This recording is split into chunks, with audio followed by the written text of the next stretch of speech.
Sim, todo período de estiagem, né, a gente tem esse problema da seca, né, pouca chuva e os incêndios, né.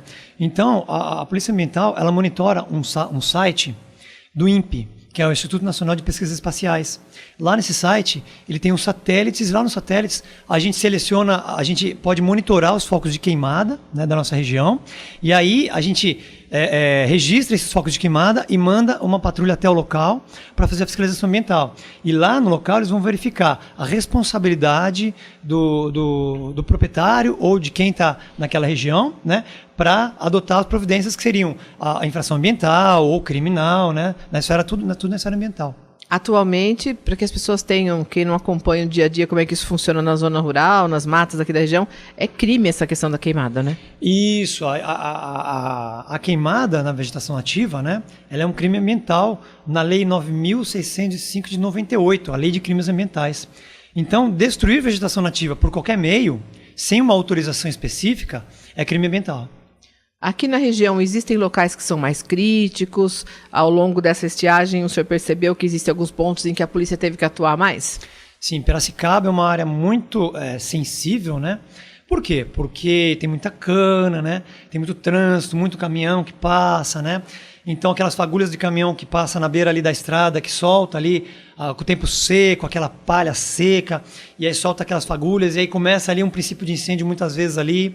Às vezes o lançamento de resíduos, de lixo, né? As pessoas tendem a queimar lixo às vezes, né, em alguns locais onde tem mato, e aí aquele pouco calor que tem ali acaba se espalhando.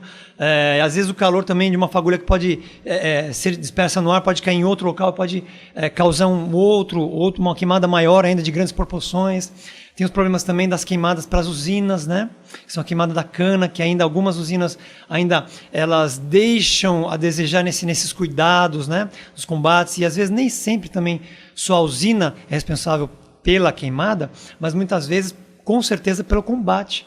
Ou seja, embora a usina não tenha sido responsável pela queimada em si, ela tem a responsabilidade, não só a usina, mas o renatário ali daquela propriedade onde tem a cana. Ela tem a responsabilidade do combate ao incêndio, ela tem a responsabilidade objetiva, né? Porque a atividade de canavieira é uma atividade de risco. Né, de risco ambiental, de incêndio, de grandes catástrofes, né? Então você imagina uma queimada que está perto de uma região de uma fábrica ou de uma região urbana, e esse fogo pode atingir um condomínio ou essa fábrica, pode causar desastres de grandes proporções. No caso da queimada provocada pelas usinas, ela também é proibida atualmente? Como é que isso funciona? Na verdade, existe uma regulamentação que a CETESB monitora isso. Então, quando uma usina ela quer fazer uma queimada, ela tem que seguir um regramento de uma legislação específica, né? E aí ela vai solicitar a CETESB e vai receber uma autorização. Essa autorização, ela também tem critérios para serem seguidos. Então, por exemplo, a queimada pode ser à noite, aliás, ela deve ser só no período noturno, ela não pode ser quando a umidade relativa do ar estiver abaixo de 25%.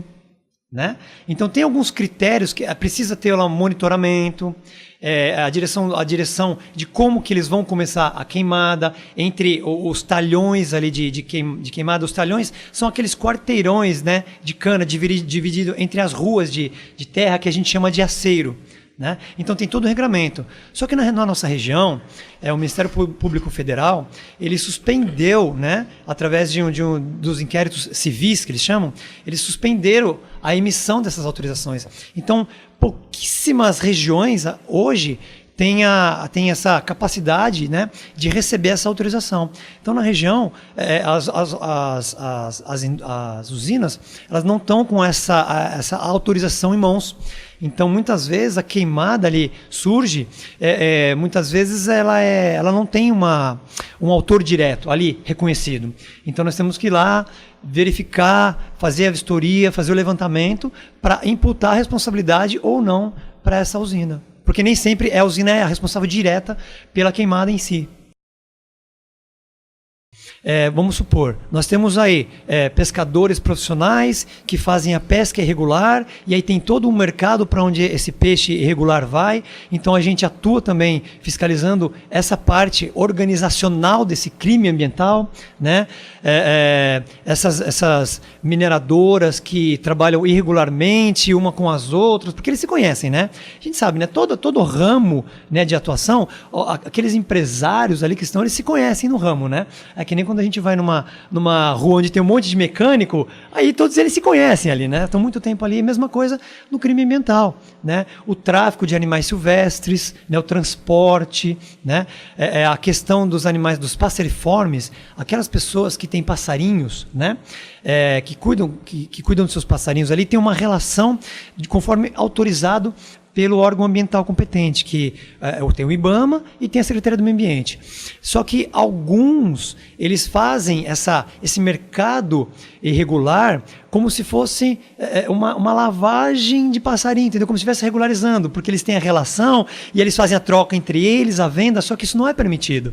Então eles conseguem fazer essa manipulação, então também a gente age dessa maneira, porque muitos eles pegam os animais na natureza, aí eles forjam anilhas, eles abrem anilhas, então eles colocam nos passarinhos, eles esquentam os passarinhos, então a gente age nessa forma. Também tem a questão do resíduos sólidos, ou seja, resíduos sólidos em área urbana é uma questão de problema municipal, mas quando começa a lançar resíduos sólidos, lixo, entulho, mas quando começa a intervir na vegetação, na área de APP, que geralmente as principais áreas de preservação permanente são de nascentes e são de curso d'água, embora tenha outras, como inclinação superior a 45 graus, altura de 1.800 metros, bordas de chapadas, ou seja, existem outras áreas de preservação.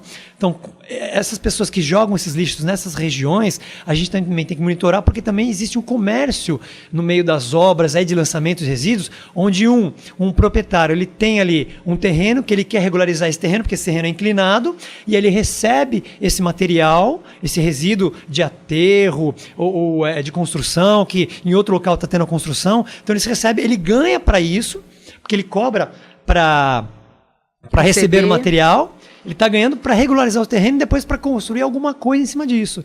E sabe lá Deus se essa coisa que ele vai construir vai ser licenciada e vai ser uma atividade poluidora.